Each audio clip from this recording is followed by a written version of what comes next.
All right, y'all, welcome back to the channel. It's just me today. I'm here chilling with Steve, the windmill pond behind me, and I wanted to share an article with y'all. Hope y'all have been enjoying some of these podcasts we've been on. If you check out our community tab, we were on the David Knight Show. Me and Matt were on Friday. And the link to that is on our community page, as well as we were on the Alsamar program. That link is also on the community page if you want to watch the extended version, the non-expurgated version, where we talk about things that the tubes doesn't please the technocratic oligarchy. You can go check out Alsamar's channel on Rumble.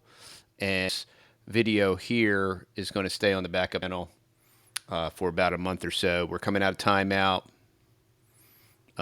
next week, maybe Tuesday or Wednesday, and we're going to you're going to love it. So, but we're going to stay away from some of the taboo things until at least one strike falls off. We're going to try to maintain our main channel if we can. So, also looking for some suggestions. We purchased Restream, and then we upgraded it, but I'm not really happy, and they have terrible customer service. They have no customer service. They have no way for us to contact them, but we paid like $500 for the software, and it's real quirky. Like, for example, I filmed this video once, and it was like a 60-minute video almost with no audio, and other times when we try to stream from Restream, it just doesn't function properly, and the quality drops and different things. Let us know if you have any experience with other streaming services, StreamYard or whatever, and who's the best. And we'll take any and all recommendations. But let's jump into this article here.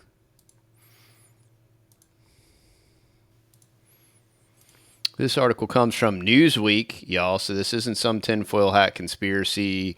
This is a major mainstream, lamestream publication here. And this is May 17th, 2021, exclusive inside the military's secret undercover army. And I would be very surprised if any of you listening to the sound of my voice has ever even heard of this or is familiar with it, which is why I wanted to share it here. But here we go. The largest undercover force the world has ever known is the one created by the Pentagon over the past decade. Something new. Some 60,000 people now belong to this secret army, many working under masked identities and in low profile, all part of a broad program called Signature Reduction. The force, more than 10 times the size of the clandestine elements of the CIA, carries out domestic, and foreign assignments, both in military uniforms and under civilian cover, in real life and online, sometimes hiding in private businesses and consultancies, think public-private partnerships, some of them household name companies. The unprecedented shift has placed an ever greater number of soldiers, civilians, and contractors working under false identities, partly as a natural result in the growth of secret special forces, but also as an international response to the challenges of traveling and operating in an increasingly transparent world. Yeah, our world is so transparent. Isn't it great? The explosion of Pentagon's cyber warfare, moreover, has led to thousands of spies who carry out their day-to-day work in various made-up personas. Oh, that's so cute. The very type of nefarious operations the United States decries when Russian or Chinese spies do the same. It's always rules for thee and not for me. Do as I say, not as I do. Newsweek's exclusive report on this secret world is the result of a 2-year investigation involving the examination of over 600 resumes and 1,000 job postings, dozens of Freedom of Information requests, and scores of interviews with participants and defense decision makers. What emerges what emerges is a window into not just a little known sector of the American military, but also a completely unregulated practice. No one knows the program's total size, and the explosion of signature reduction has never been examined for its impact on military policies and culture. Congress has never held a hearing on the subject, and yet the military developing this gigantic clandestine force challenges U.S. laws, the Geneva Conventions, the Code of Military Conduct, and basic accountability. Welcome to the beast. Welcome to Big Brother that just gets bigger and bigger and bigger, regardless of the red wave, regardless of the R's, regardless of the D's. The beast just keeps getting bigger and beastier and burlier. And there's no accountability. And it violates the Constitution. It violates posse comitatus. It violates the Geneva Convention. I mean, what could possibly go wrong? The signature reduction efforts engage some 130 private companies to administer the new clandestine world.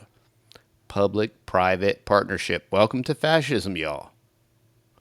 Total fascism. Dozens of little-known and secret government organizations support the program, doling out classified contracts and overseeing publicly unacknowledged operations. Altogether, the companies pull in over $900 million annually to service the clandestine force, doing everything from creating false documentation and paying the bills and taxes of individuals operating under assumed names to manufacturing disguises and other devices to thwart detection and identification, to building invisible devices to photograph and listen in on activity in the most remote corners of the Middle East and Africa, or down the block when they're listening to me and you. Middle East and Africa. I wish they were in the Middle East and Africa. Well, I don't wish they were in the Middle East and Africa, and I don't wish they were here in America, and I wish they'd get honest jobs delivering pizza and that they'd leave us alone. Special Operation Forces constitute over half the entire signature reduction force. The shadow warriors who pursue terrorists in war zones from Pakistan to West Africa, but also increasingly work in unacknowledged hotspots, including behind enemy lines in places like North Korea and Iran. You mean to do false flag work and to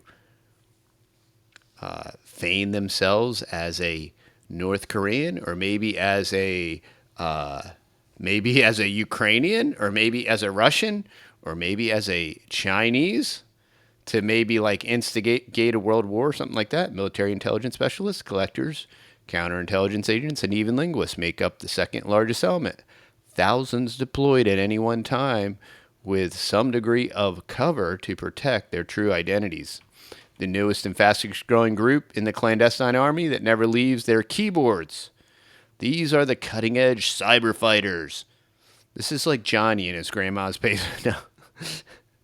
These are the cutting edge cyber fighters and intelligence collectors who assume false personas online, employing non-attribution and misattribution techniques to hide the who and the where of their online presence while they search for high-value targets and collect what is called publicly accessible information, or even engage in campaigns to influence and manipulate social media. So think of that's why we got the Second Amendment and we need to get our guns and we need to topple the regime and all that stuff. Think of all these color revolutions all around the world, right? That our CIA and that Cambridge Analytica brag about on their resume, right? And then just think about what if they do that here in America, all right? If they influence and manipulate social media. And you never know who you're corresponding with online, especially in threads, wherever they may be, YouTube et al.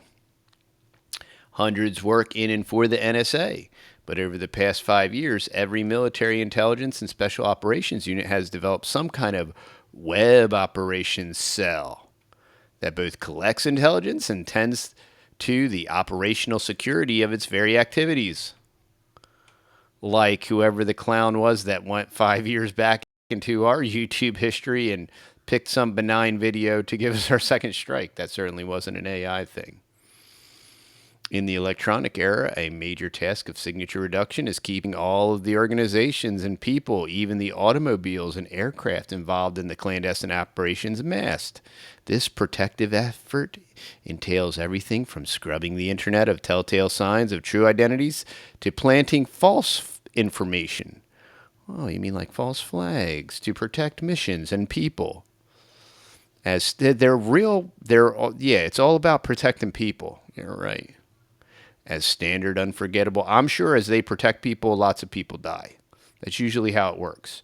There's lots of collateral damage and democide, and 95% of democide is collateral damage. As standard unforgettable identifications and biometrics have become worldwide norms, the signature reduction industry also works to figure out ways of spoofing and feeding everything from fingerprinting and facial recognition at border crossings to ensuring that undercover operatives can enter and operate in the United States, manipulating official records to ensure that false identities match up. Hey, why do we as U.S. citizens have to be subject to fingerprint scanners and facial recognition? But these supposed 60,000, and I think you could probably add a zero to that 60,000, like they're going to tell you, like it's anywhere remote to 60,000, and people are worried about 87,000 new IRS agents when you got 60,000 spooks that are in addition to the CIA, deep staters trotting around all over the globe and in your backyard and at your favorite retailer under some assumed identity. Just as biometrics and real ID are the enemies of clandestine work, so too is the digital exhaust of online life. One major concern of counterterrorism work in the ISIS age. Got to trot out the boogeyman, the ISIS. We haven't heard anything about old ISIS. We haven't needed them as long as we can say Russia, Russia, Russia. We don't need to trot out the old ISIS boogeyman because now we got the new old boogeyman. Meet the new boss, same as the old boss. It's the old Russia boogeyman. We never really talk about China except we want to demonize Sloppy Joe and all that China nonsense because we really kind of want to be like China, like when Orange Man said, yeah, we got to do all that track tracing stuff just like China.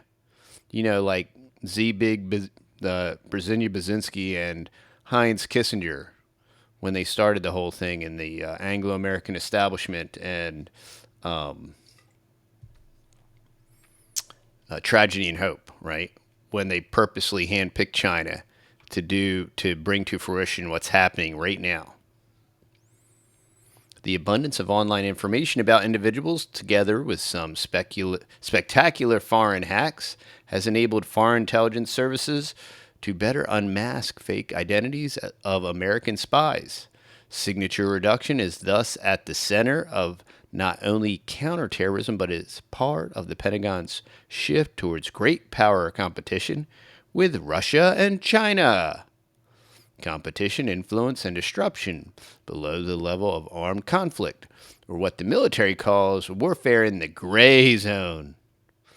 A space in the peace conflict continuum. The old gray zone, when we got to stir the pot, when it's a little too gray and a little too peaceful, and we're not generating enough money for, military contractors, for all the Raytheons and the weapons manufacturers. That's why we got to do what we're doing right now. One recently retired, but that's weird. I thought that was all organic and that just happened. Then you want to know why the rest of the world hates America, right? It's because they do this kind of junk and they've been doing it for 100 years. One recently retired senior officer responsible for overseeing signature reduction and super secret special access programs that shield them from scrutiny and compromise. Oh, they get shielded from scrutiny. Says that no one is fully aware of the extent of the program, nor has much consideration been given to the implications for the military institution Everything from the status of the Geneva Conventions, where a soldier operating under false identity to be captured by an enemy, to congressional oversight is problematic. Oh, it's problematic. That's cute. Isn't that nice? Oh, yeah, this could be problematic. Nobody knows how big this thing is.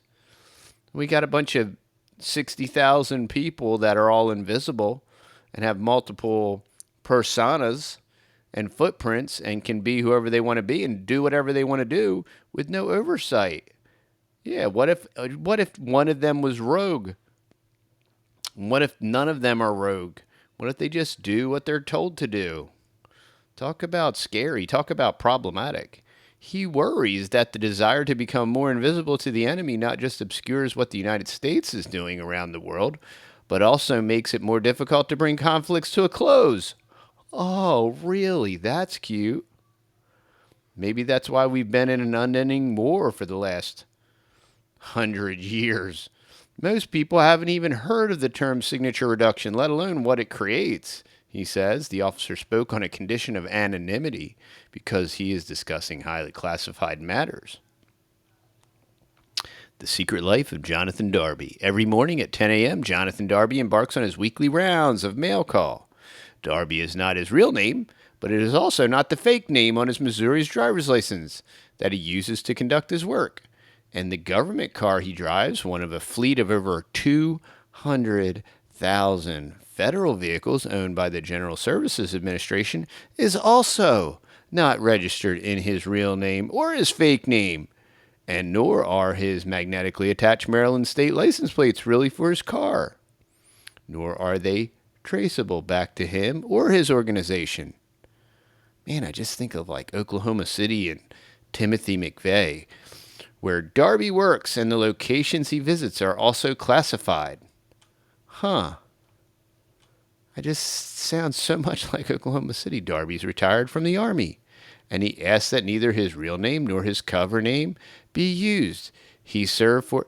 Man, this makes all this kind of conspiratorial, like Lee Harvey Oswald stuff. Sounds like this. This sounds like they've been doing this for a while. He served for 20 years in counterintelligence, including 2 African assignments where he operated in low profile in Ethiopia and Sudan. Now he does it right next door to Johnny in America. Masquerading as an expert businessman, now he works for a Maryland-based signature reduction contractor that he asked Newsweek not to identify. Thanks, Newsweek. As Darby makes his rounds to some 40 or so post offices or front mailbox doors in the D.C. metropolitan area, he picks up a trunk full of letters and packages, mailing a similar number from rural addresses back at the office. He sorts through this take, delivering bills to the finance people and processing dozens of personal and business letters mailed from scores of overseas locations. But his main task is logging and forwarding the signature reduction mechanisms, as they're called, passports and state driver's licenses for people who don't exist, and other papers, bills, tax documents, organization member cards that form the foundation of fake identities. To register and double-check the authenticity of his daily take, Darby logs into 2 databases. One, the Travel and Identity Document Database, the intelligence community's repository of examples of 300,000 genuine, counterfeit, and altered foreign passports and visas, and the other, the Cover Acquisition and Management System, a super secret register of false identities where the mechanisms used by clandestine operators are logged. For false identities traveling overseas, Darby and his colleagues also have an alter database of U.S. immigration and customs to ensure that those performing illicit activities can return to the United States unmolested.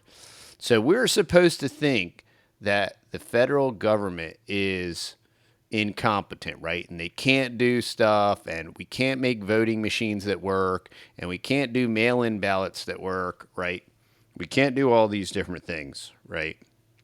And it's just because they're too big and they're incompetent. But yet they can do junk like this, unmolested. For identity verification, Darby's unit works with secret offices at Homeland Security and the State Department, as well as almost all 50 states, in enrolling authentic mechanisms under false names, a rare picture into this world came in April 2013. That was a while ago. When an enterprising reporter at the Northwest Public Broadcasting did a story suggesting the scale of this secret program.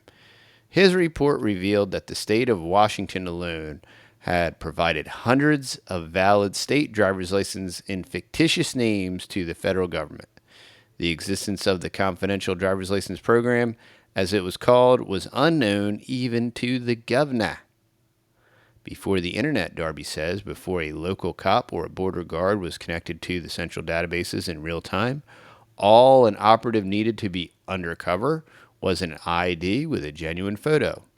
These days, however, especially for those operating under deep cover, the so-called legend behind an identity has to match more than just a made-up name. Darby calls it due diligence.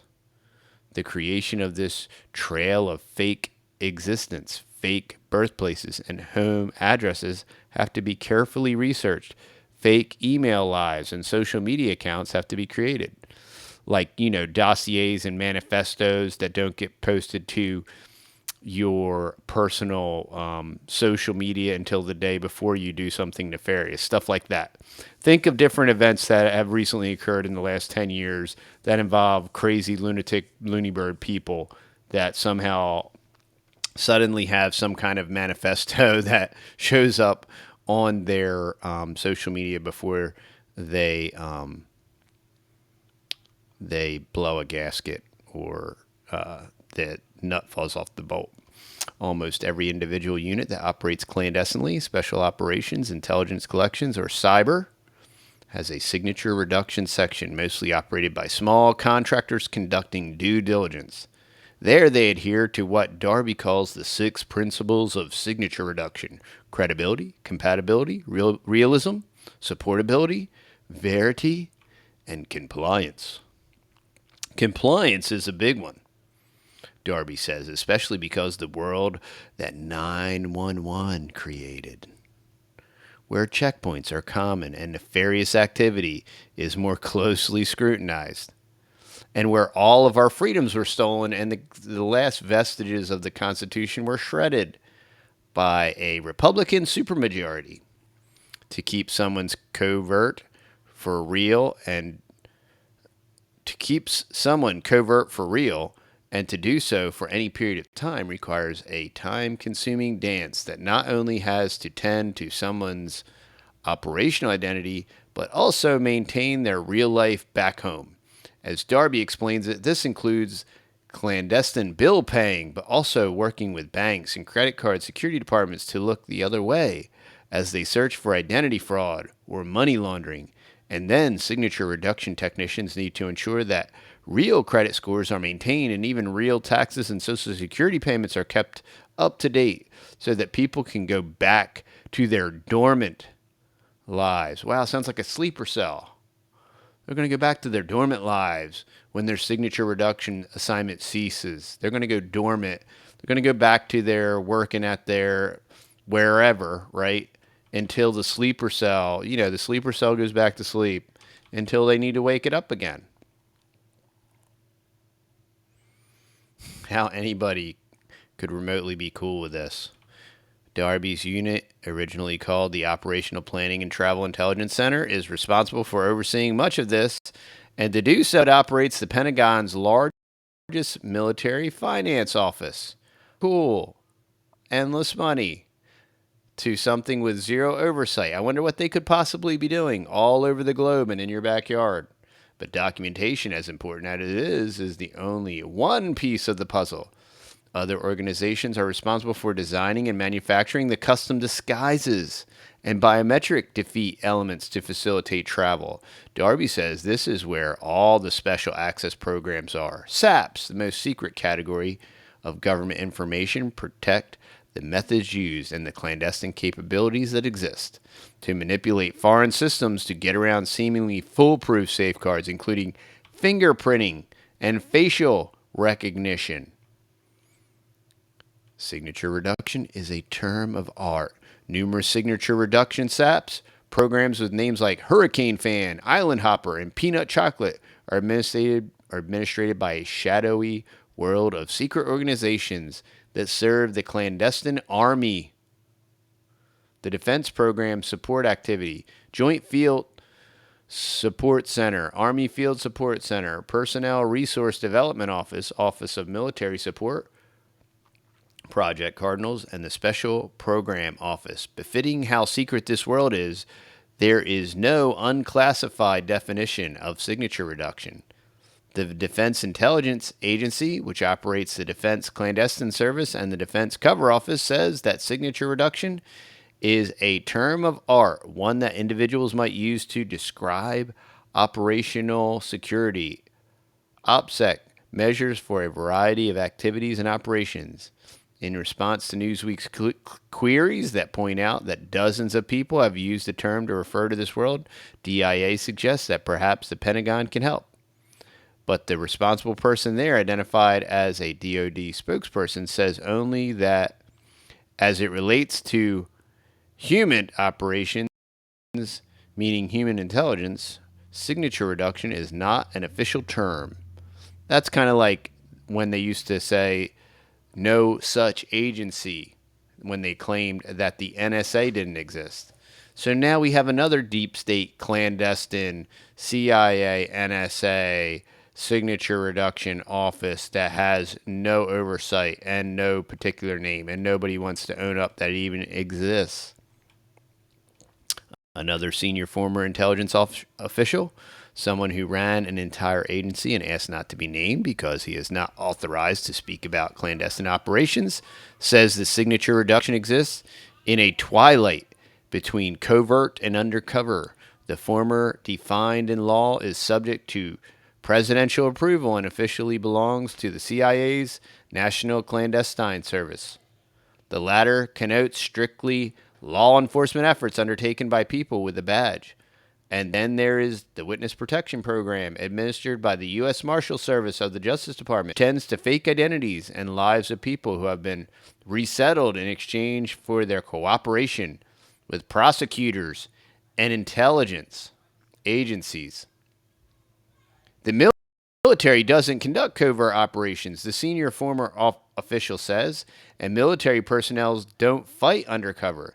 That is, except when they do, either because individuals are assigned sheep dip to the CIA or because certain military organizations, particularly those of the Joint Special Operations Command, operate like the CIA, often alongside them in covert status, where people who depend on each other for their lives don't know each other's real names. Then there are an increasing number of government investigators, military, FBI, Homeland Security, and even state officials. I am not that old, y'all. And this stinking rotten beast keeps getting bigger and bigger. And there's CIA, FBI, NSA, Homeland Security, signature reduction. I'm not even thinking of all these deep state organisms with super gigantic budgets, And I've posted the video. I've posted the article down below. You can read the rest of it at your leisure. But can you imagine just the implications? We will never know reality ever again. Okay, we will never really know what happened anywhere at any time, who it was perpetrated by, when, how, or why.